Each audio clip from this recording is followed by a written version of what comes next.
Dear traveller, and welcome. Today is an exciting day. I'm expecting a package to arrive at any time. Oh yeah, it's a camera. And I'm going to tell you all about it. So let's jump into it.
So this video has taken me a while to make, because it's been one hell of a journey.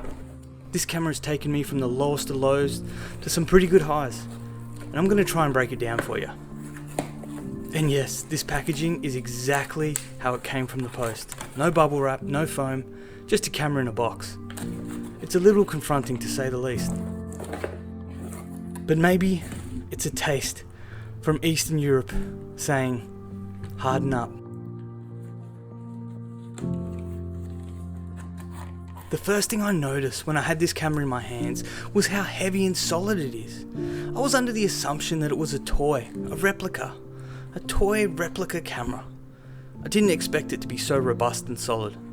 Everything functions as it should. The lens is smooth and solid to focus. The aperture is nice. Mine's a little sticky, but honestly it doesn't bother me. The viewfinder is small, like really small. That's just the start of the quirks this camera has. But even though it has so many quirks, it's such a fun camera to use. And the shots it takes, I think they're amazing too. But we'll get to that later. First, let's go over some of the history behind this camera. This, I believe, is very important because this camera isn't just a copy. This isn't just someone trying to make a Leica. There's a lot more behind this camera. Let's dive into it.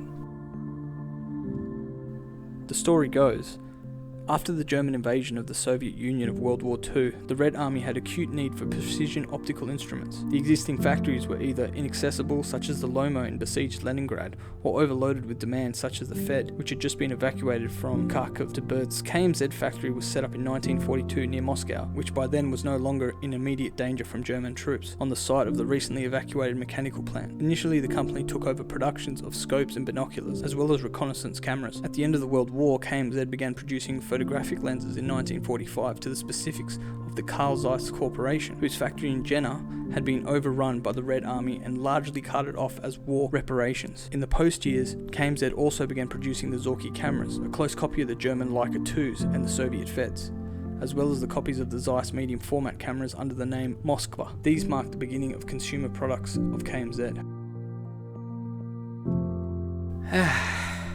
So, now we've gone through that, let's take a brief look at some of the features of this camera.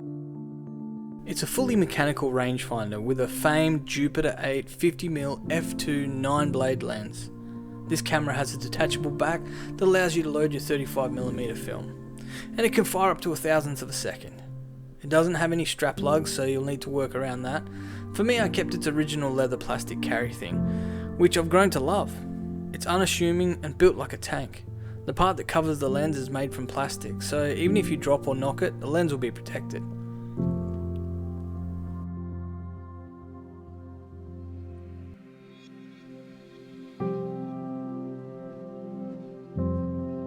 The quirks. That's actually probably a pretty good name for a band, unless it already is.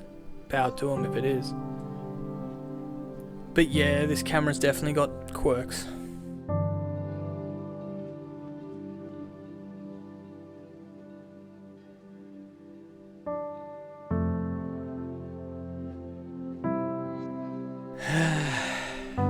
Two rolls of Ilford HP5 ruined. These could have been some of my best shots. These could have been the ones that made me famous. I don't know. Little side story, the funniest thing is, on the day that film got destroyed by the camera, I actually bumped into this guy who also shoots film. Never met him in my life.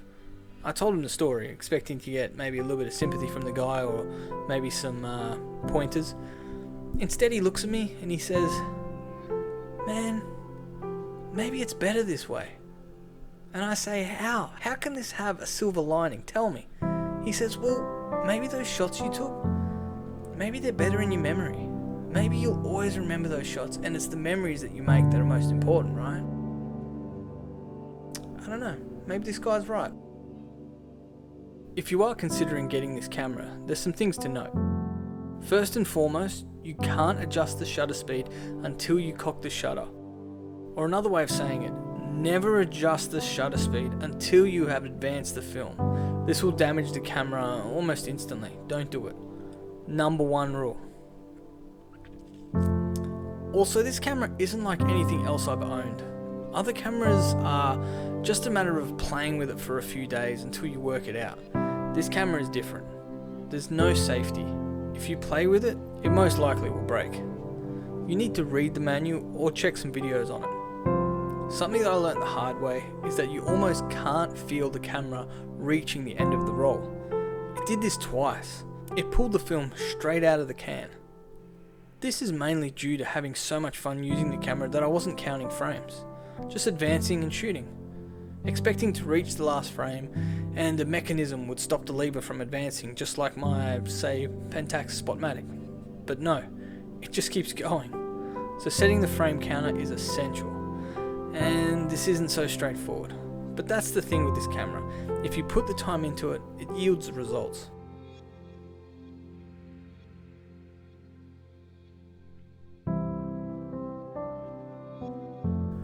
Alright guys, that's been a lot of talking. How about we check out some shots taken with this camera?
Alright guys, that's about it for this episode.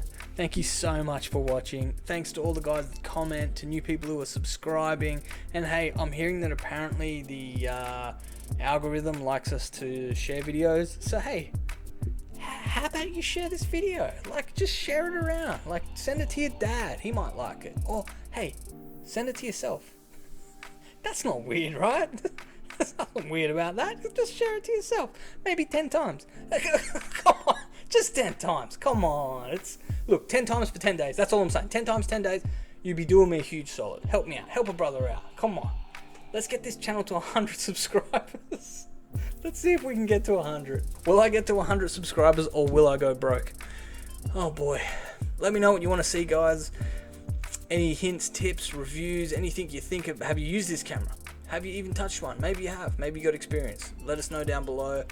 If there's any other cameras you want me to check out, any advice you want, tips, tricks, let me know, guys. Hit me up in the comments below. Like always, help a brother out, subscribe, like, share, all that good stuff.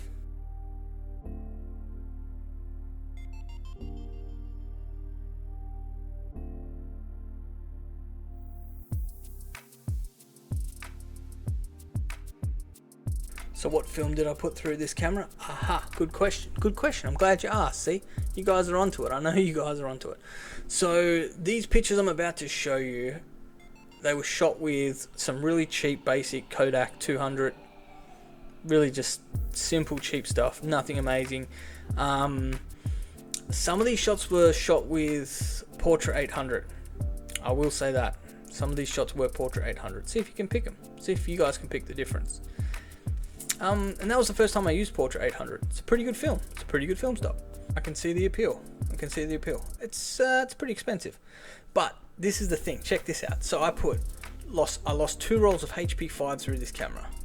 I put in 1 roll of cheap Kodak 200, and it worked. Like, this thing worked. Once I saw those images come back, I grabbed the next 35mm roll I had, which was Portrait 800. I slammed it into this thing, and I shot an entire roll within 30 minutes. That's the faith that I have in this camera. It's not a perfect camera. It's not. But what is a perfect camera? Who wants a perfect camera? I'm starting to think that I don't really want a perfect camera. Having these little quirks and these little things that you need to work around and just figure out on your own, it's half the fun. I find that that's what makes photography fun. And having any kind of limiting factors or a small viewfinder or a really oddly shaped, I don't know, body or whatever it is, it just adds to the sort of mystery behind the camera. Especially, I love cameras that have a story behind them, and this one sure does, so that adds to it. And hell, this camera is cheap. Like, this camera is seriously cheap. Like, let's do the maths. Am I telling you that this camera is as good as a Leica or better? And the answer to that is obviously no. Obviously there's no way this is as good as a Leica. Okay, no way. Let's do the maths on this, guys. Okay, so a Leica, it will set you back $3, $4, $5, $6, $7, $8, $9, $10,000, right? Something in the ballpark of that. Now, with those kind of cameras, like they always say, and I don't think any Leica guy will disagree with me on this, you get what you pay for. You're paying a lot and you're getting a lot. Simple as that, right?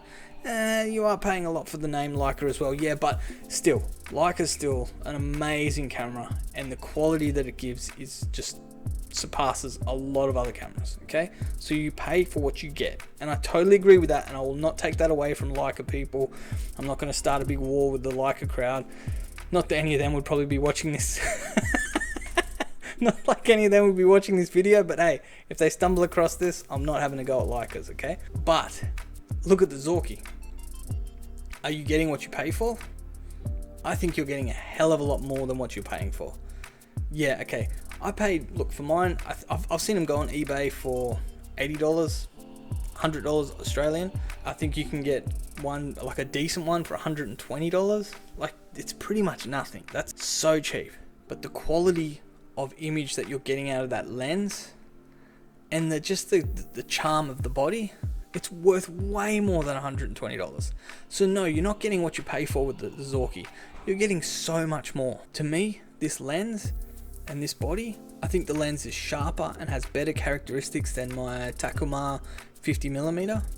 I haven't got the 1.4. I've got the, what is it, the f2, f1.8, something like that.